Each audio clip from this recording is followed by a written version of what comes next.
My name is Rohit Penuli and I am from ICT virtual classroom Dehradun. कैसे हैं आप सभी? मेरे ख्याल से बहुत अच्छे होंगे, फिट होंगे, फाइन होंगे। हम क्लास 12th केमिस्ट्री कर रहे हैं, जिसमें कि हमारा chapter number 10 halo alkane and hello arene. और इसी सीरीज में हमने बात की सबसे पहले हेलो एल्केन की। हमने देखा हेलो एल्केन होते क्या है, क्लासिफिकेशन के बारे में बात की, method of preparation halo alkane के क्या होते हैं और फिजिकल प्रॉपर्टी। कल इतना हमने मतलब पिछले भाग में हमने इतना फिजिकल प्रॉपर्टी तक कर लिया। आज हमें क्या करना है बच्चों कि हेलो एल्केन कैसे केमिकल प्रॉपर्टी शो करते हैं उसके बारे में हमें समझना है। तो उसको समझने के लिए चलेंगे बच्चों स्मार्ट बोर्ड की तरफ। चलिए, तो आज हम स्टार्ट करेंगे chemical properties of halo alkane, है ना।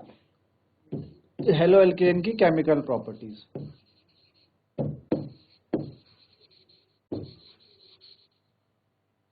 हेलो एल्केन की केमिकल प्रॉपर्टी, ठीक है ना।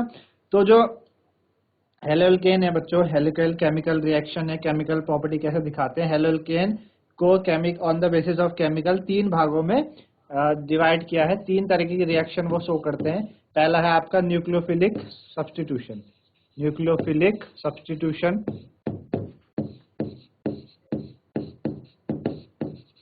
ठीक है, एक तो न्यूक्लियोफिलिक सब्स्टिट्यूशन है, ठीक है ना। दूसरा आपका है एलिमिनेशन रिएक्शन, एलिमिनेशन रिएक्शन, ठीक। और तीसरा आपके पास है reaction with metals, reaction with metals. तीन तरह की रिएक्शंस, केमिकल रिएक्शन शो करते हैं हेलो एल्केन। पहली न्यूक्लियोफिलिक सब्स्टिट्यूशन, दूसरी एलिमिनेशन रिएक्शन और तीसरी रिएक्शन विद मेटल, है ना। तो हम स्टार्ट करेंगे सबसे पहला न्यूक्लियोफिलिक सब्स्टिट्यूशन रिएक्शन से, है ना। Nucleophilic substitution, nucleophilic substitution.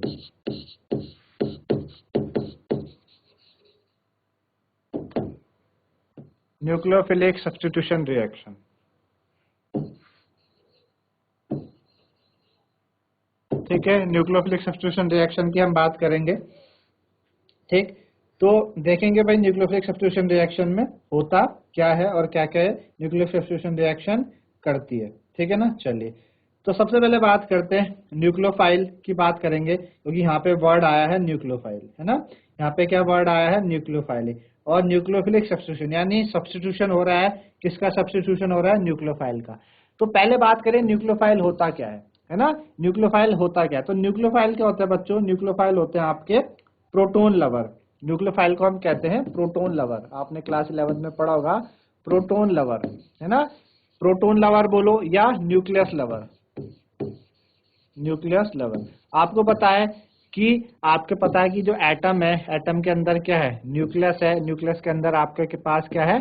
Plus charge है, यानी प्रोटोन है ना। तो न्यूक्लियोफाइल कैसे होते हैं? न्यूक्लियोफाइल नेगेटिवली चार्ज स्पीसीज होती है। न्यूक्लियोफाइल कैसे होती है बच्चों? जनरली नेगेटिवली चार्ज स्पीसीज होती है, जिनको क्या पसंद है? नेगेटिव को क्या पसंद होगा? पॉजिटिव। तो पॉजिटिव की तरफ अट्रैक्ट करती है ना। तो इसलिए हम न्यूक्लियोफाइल को क्या कहते हैं? प्रोटोन लवर बोलते हैं या न्यूक्लियस लवर बोलते हैं। उनको क्या है? प्लस चार्ज क्या होता है? पसंद होता है। तो न्यूक्लियोफिलिक सब्स्टिट्यूशन रिएक्शन है क्या? कि वो सब्स्टिट्यूशन रिएक्शन जिसमें कि हेलोजन एटम क्या हो जाता है? सब्स्टिट्यूट हो जाता है किसी न्यूक्लियोफाइल से, उसको हम न्यूक्लियोफिलिक सब्स्टिट्यूशन कहेंगे। सपोज मेरे पास क्या है? कोई हेलो एल्केन है, मेरे पास हेलो एल्केन है, ये मेरे पास हेलो एल्केन हो गया, ठीक है ना। ये मेरे पास हेलो एल्केन है, ठीक। और ये मेरे पास क्या आ गया? न्यूक्लियोफाइल हो गया, ठीक। अब होगा क्या? यहाँ से आपका ये जो एक्स है, एक्स क्या हो गया यहाँ पे? हेलोजन, है ना। एक्स हो गया हेलोजन। और ये क्या होता है? Leaving group. इसको हम लिविंग ग्रुप भी कहते हैं। क्या कहते हैं? Leaving group. इसे हम क्या कहते हैं बच्चों? लिविंग ग्रुप भी कहते हैं। अब आपको पता है कि जो हेलोजन और कार्बन के बीच का बॉन्ड पोलर है। हेलोजन और कार्बन के बीच का बॉन्ड पोलर है। तो हेलोजन कैसा होता है? ज्यादा इलेक्ट्रोनेगेटिव होगा, वो अपनी तरफ इलेक्ट्रॉन को खींचेगा, तो इसके ऊपर हल्का सा डेल नेगेटिव चार्ज आ जाता है और कार्बन के ऊपर डेल प्लस चार्ज आ जाता है ना। डेल प्लस चार्ज आ जाता है। होगा क्या कि यहाँ पे जो डेल नेगेटिव है यानी हेलोजन, यहाँ से क्या होगा? जाएगा और उसकी जगह कौन लेने आएगा? न्यूक्लियोफाइल, है ना। तो किस तरीके से बन जाएगा ये? इस तरीके से आपके पास रिएक्शन बनेगी कि कार्बन के साथ अभी कौन अटैच्ड हो गया? न्यूक्लियोफाइल अटैच्ड हो गया, कार्बन के साथ न्यूक्लियोफाइल अटैच हो गया और ये X नेगेटिव आपका हेलोजन चले गया। X नेगेटिव हेलोजन क्या हो गया, चले गया। तो हेलोजन को हमने क्या बोला बच्चों, इसे हमने बोला लिविंग ग्रुप, ठीक है ना, हमने बोला लिविंग ग्रुप, ठीक है ना। तो न्यूक्लियोफाइल से होती है रिएक्शन, इसलिए हम न्यूक्लियोफिल मतलब इसे हम न्यूक्लियोफिलिक सब्स्टिट्यूशन क्यों कह रहे हैं, क्योंकि न्यूक्लियोफाइल का सब्स्टिट्यूशन हो रहा है यहाँ पर, है ना। तो आपको समझ आए न्यूक्लियोफिलिक सब्स्टिट्यूशन रिएक्शन होती क्या। तो इस तरीके से न्यूक्लियोफिलिक सब्स्टिट्यूशन रिएक्शन होगी, है ना। जैसे कि हम एग्जांपल ले लेते हैं कि हमारे पास सपोज क्या है, हमारे पास है सपोज CH3Cl, है ना। सपोज हमारे पास CH3Cl है और मैंने एक न्यूक्लियोफाइल ले लिया OH, है ना। OH मैंने न्यूक्लियोफाइल ले लिया, होगा क्या कि OH भाई यहाँ पे आएगा Cl की जगह और Cl बाहर चले जाएगा, तो क्या बन जाएगा, ये बन जाएगा CH3OH प्लस Cl नेगेटिव, है ना। यहाँ पे क्या था, यहाँ पे क्लोरोमीथेन था, यहाँ पे ये था क्लोरोमीथेन और इधर क्या बन गया, ये बन गया आपका व्हाट, मीथेनॉल। क्या बना, ये बना मीथेनॉल। तो आपको बात समझ आई, क्लोरोमीथेन से मीथेनॉल बना, OH ग्रुप न्यूक्लियोफाइल है यहाँ पर, इसने क्या करा, Cl की जगह आया और Cl बाहर चले गया, तो Cl is called leaving group, OH is called nucleophile. तो जब न्यूक्लियोफाइल क्या हो जाता है, सब्स्टिट्यूट हो जाता है किसी हैलाइड आयन की जगह, उसे हम न्यूक्लियोफिलिक सब्स्टिट्यूशन रिएक्शन कहते हैं, ठीक है ना। उसको कहते हैं बच्चों हम न्यूक्लियोफिलिक सब्स्टिट्यूशन रिएक्शन, है ना। तो मेरे ख्याल से आपको ये बातें समझ में आई होंगी कि भाई न्यूक्लियोफिलिक सब्स्टिट्यूशन रिएक्शन होती क्या है, ठीक है ना। चलिए अब बात करते हैं कि जो न्यूक्लियोफिलिक सब्स्टिट्यूशन रिएक्शन है वो दो तरीके की होती है। न्यूक्लियोफिलिक सब्स्टिट्यूशन रिएक्शन आपके पास दो तरीके की होती है। पहली क्या है, पहली आपके पास है बच्चों सब्स्टिट्यूशन न्यूक्लियोफिलिक आपकी यूनिमॉलिक्यूलर। क्या होती है, substitution reaction nucleophilic unimolecular, substitution nucleophilic unimolecular, substitution nucleophilic unimolecular, जिसका SN1 से भी, जिसको हम SN1 भी कहते हैं, है ना। इसको हम क्या कहते हैं बच्चों, SN1 भी इसको कहते हैं, ठीक है ना, SN1 भी हम कहते हैं न्यूक्लियोफिलिक यूनिमॉलिक्यूलर रिएक्शन। तो होता क्या बच्चों न्यूक्लियोफिलिक यूनिमॉलिक्यूलर रिएक्शन में, कि आपके पास यूनिमॉलिक्यूलर का मतलब आप समझ रहे हैं, यूनिमॉलिक्यूलर मतलब जिसका जो एक मॉलिक्यूल पे डिपेंड करती हो, जो क्या करती हो बच्चों, एक मॉलिक्यूल पे डिपेंड करती हो। अब आपने देखा सब्स्टिट्यूशन रिएक्शन में दो मॉलिक्यूल है, एक तो आपका कौन है, हेलो एल्केन है, और एक आपके पास क्या है, न्यूक्लियोफाइल है, दो मॉलिक्यूल हो गए। तो सब्स्टिट्यूशन यूनिमॉलिक्यूलर में जो रेट ऑफ रिएक्शन है, आपने केमिकल काइनेटिक्स में पढ़ा था कि रेट ऑफ रिएक्शन क्या किस पे डिपेंड करती है, उसके स्लोवेस्ट स्टेप में।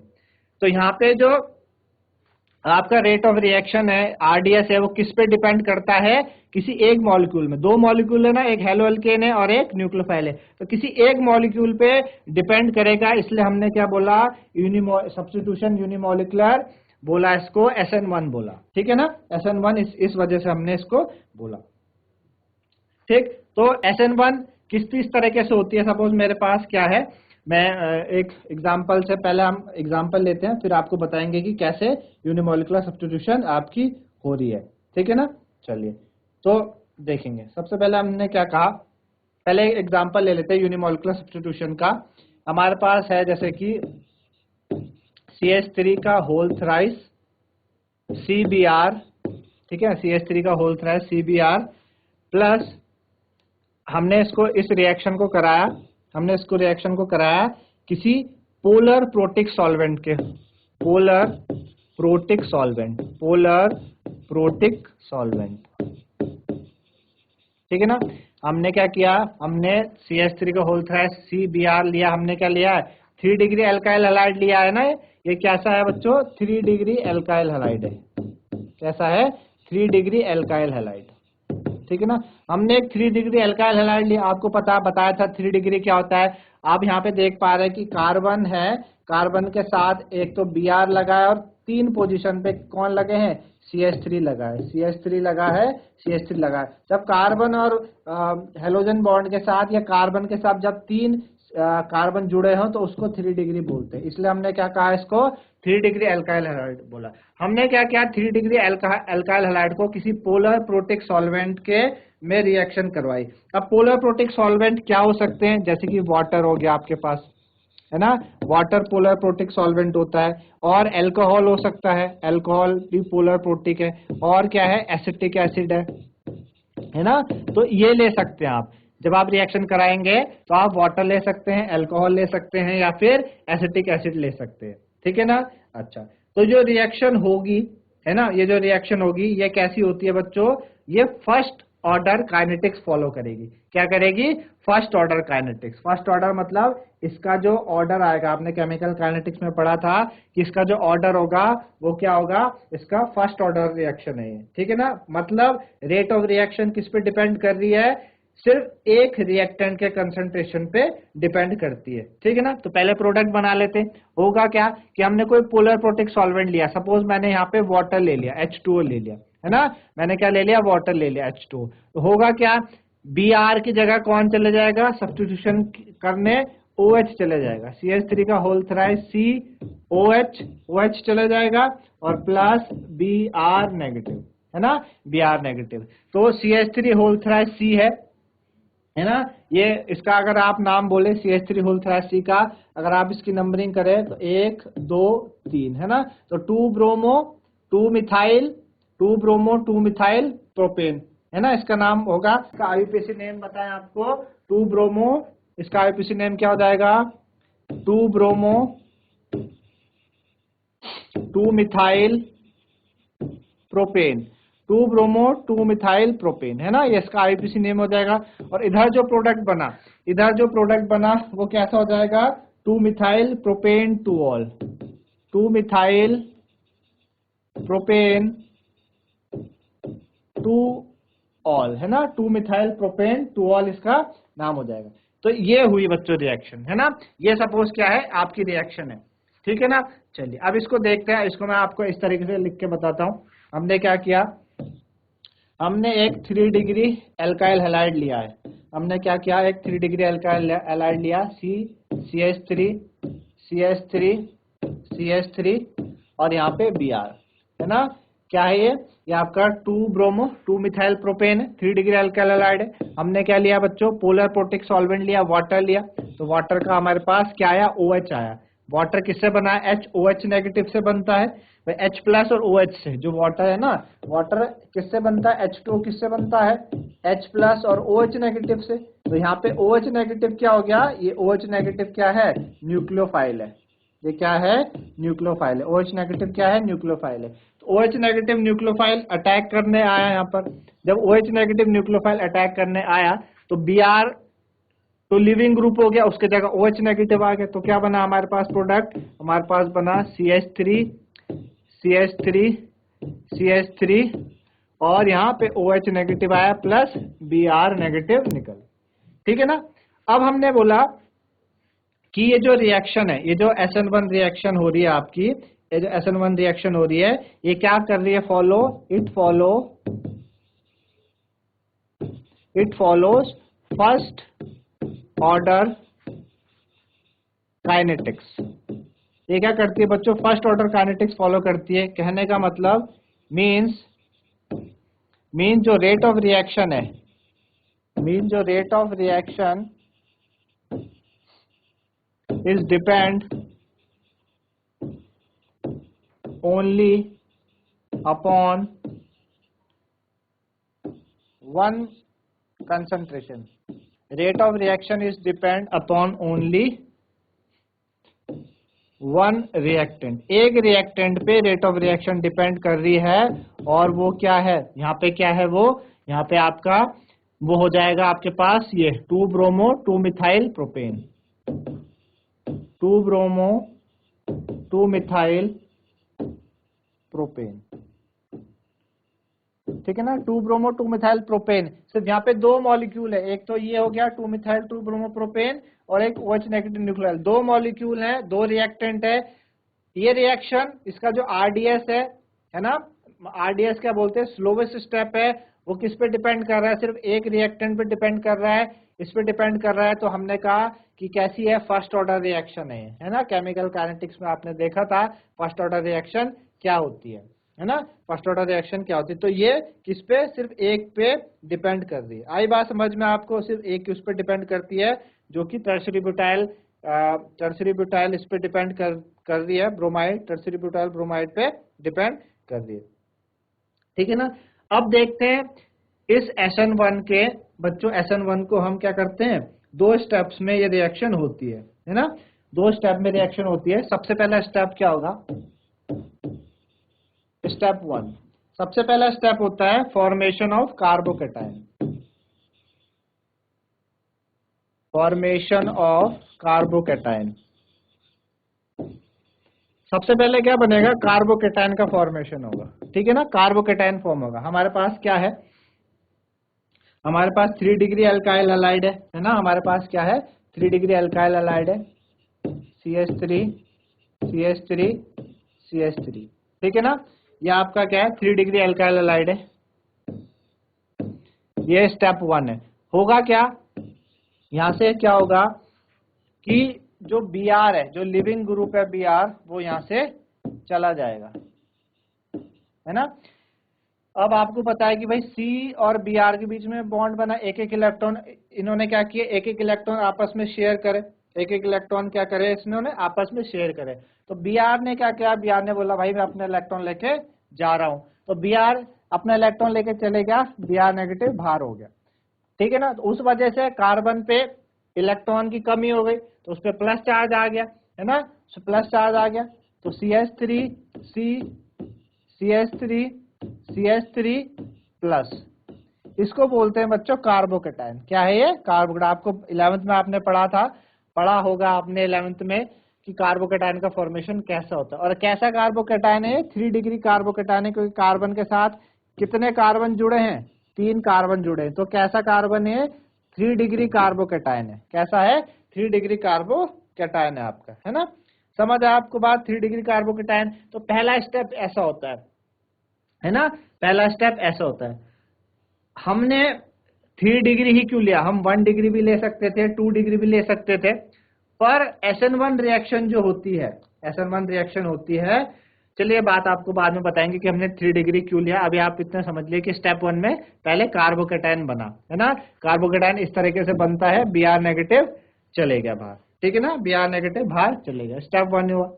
स्टेप 2 में, अच्छा स्टेप 1 की कुछ बातें कि जो स्टेप 1 है आपका, वो एक तो स्लोवेस्ट स्टेप है, ये कैसा है, स्लोवेस्ट स्टेप है और रिवर्सिबल है ना, स्लोवेस्ट स्टेप है और रिवर्सिबल। और आपने केमिकल काइनेटिक्स में पढ़ा कि स्लोवेस्ट स्टेप को ही हम RDS कहते हैं, रेट डिटरमाइनिंग। RDS का मतलब रेट डिटरमाइनिंग स्टेप, जो रिएक्शन की रेट बताता है कि जो रिएक्शन का रेट है कैसा है।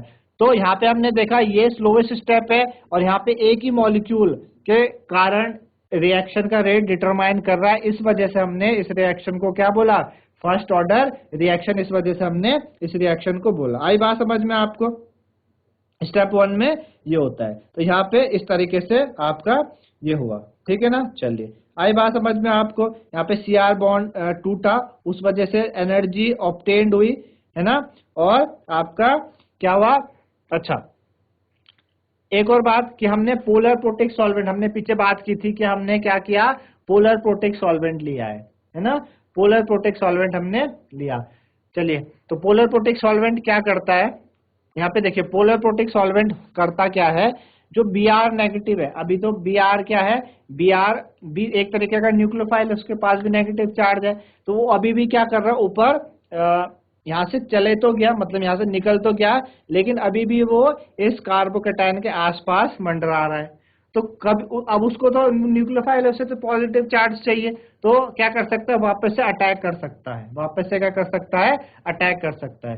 तो हम क्या करते हैं, पोलर प्रोटिक सॉल्वेंट क्या करेगा, पोलर प्रोटिक सॉल्वेंट क्या करता है,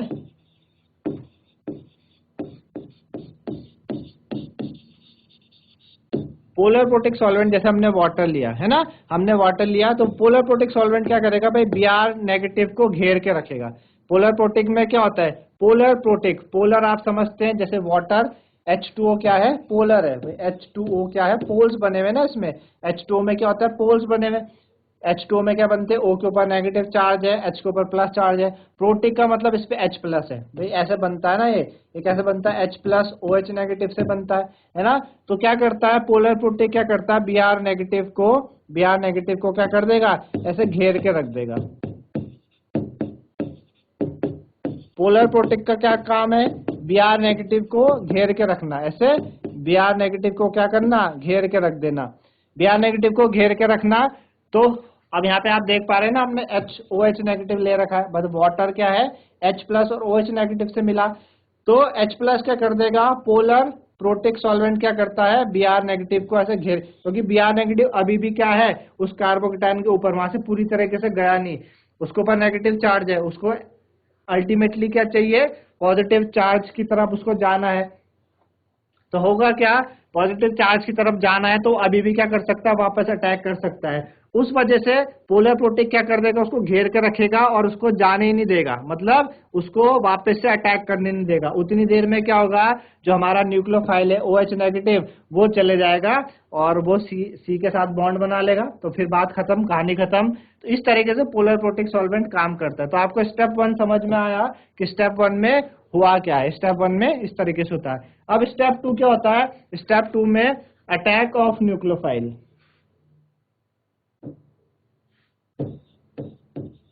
स्टेप 2 क्या होता है, attack of nucleophile. Attack of nucleophile, ठीक है। अब न्यूक्लियोफाइल का अटैक होगा, न्यूक्लियोफाइल आएगा और क्या करेगा, आपके कार्बोकेटाइन पे क्या करेगा, आके अटैक कर जाएगा, ठीक है ना, कार्बोकेटाइन पे आके अटैक। अब आपको पता है ये आपका कार्बोकेटाइन बना है, ठीक है, ये यहाँ पे कार्बोकेटाइन बना है। अब कौन आएगा, अटैक ऑफ न्यूक्लियोफाइल, न्यूक्लियोफाइल आएगा OH नेगेटिव सेकंड स्टेप में और इसके साथ जुड़ जाएगा। तो ये आपका OH इधर जुड़ गया और इसने आपका प्रोडक्ट बना लिया, ठीक है ना। तो न्यूक्लियोफाइल का हो गया भाई सब्स्टिट्यूशन, न्यूक्लियोफाइल का क्या हो गया, सब्स्टिट्यूशन हो गया। तो 2 स्टेप में रिएक्शन होती है, क्या होती है बच्चों, 2 स्टेप में रिएक्शन होती है, ठीक है ना। आए बात समझ में, 2 स्टेप में रिएक्शन होती है। अब मैंने आपको एक बात पहले बताई थी कि हमने स्टेप 1 में जो स्टेप 1 में हमने एल्काइल हैलाइड लिया है वो 3 डिग्री लिया, 3 डिग्री ही क्यों लिया है ना, हमने 3 डिग्री ही एल्काइल हैलाइड क्यों लिया।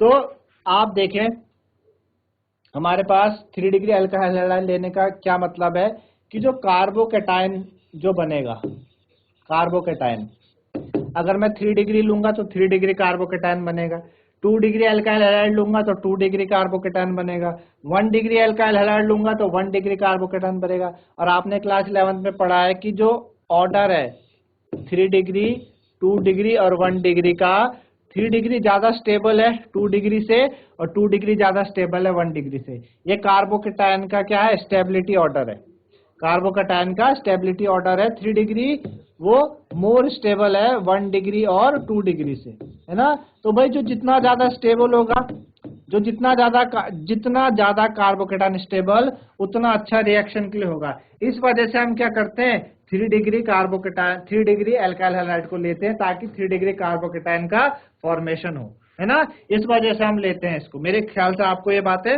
समझ में आई कि हम 3 डिग्री को 3 डिग्री ही क्यों ले रहे हैं, ठीक है ना।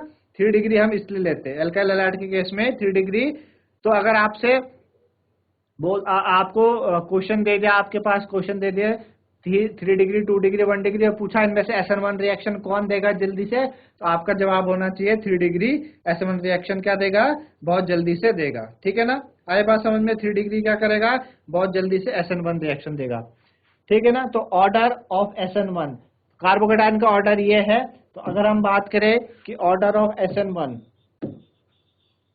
ऑर्डर ऑफ SN1 का ऑर्डर 3 डिग्री एल्काइल हैलाइड, ठीक है ना। 3 डिग्री एल्काइल हैलाइड क्या करेगा, बहुत तेजी से SN1 देगा। 2 डिग्री एल्काइल हैलाइड थोड़ा सा स्लो देगा, मतलब 3 डिग्री से कम देगा। उसके बाद 1 डिग्री एल्काइल हैलाइड,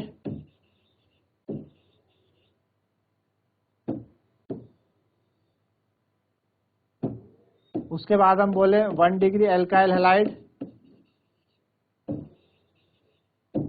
है ना, और लास्ट में आपका एल्काइल हैलाइड हो जाएगा, फिर लास्ट में सिर्फ एल्काइल हैलाइड।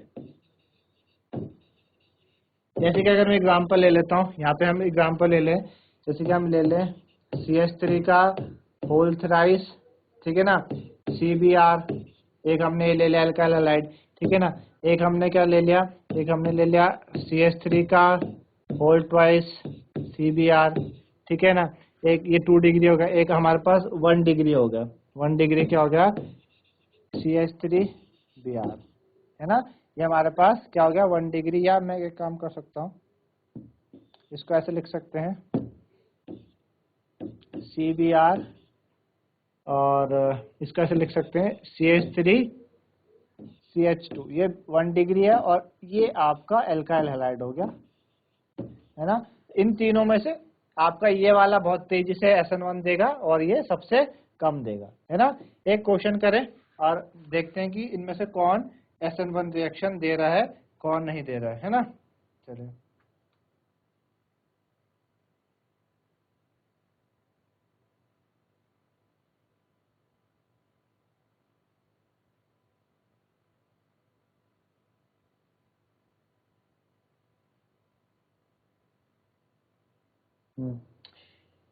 चलिए एक क्वेश्चन है आपके पास, ये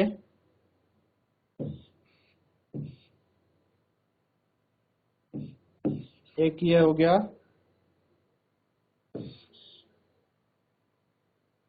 और एक ये हो गया, ठीक है ना, 2 कंपाउंड है, बोला इनमें से SN1 रिएक्शन कौन जल्दी देगा, इन दोनों में से SN1 रिएक्शन कौन जल्दी देगा, ठीक है ना। आप देखो बच्चों, ये यहाँ पे क्या है, ये कार्बन है ये वाली पोजीशन, और ये हेलोजन बॉन्ड है ना, हेलोजन बॉन्ड है, कार्बन हेलोजन बॉन्ड है ये वाला, ठीक है ना। और तो यहाँ पे एक कार्बन ये हो गया, एक ये हो गया, 2, एक हो गया ये 3, तो ये तो 3 डिग्री हो गया।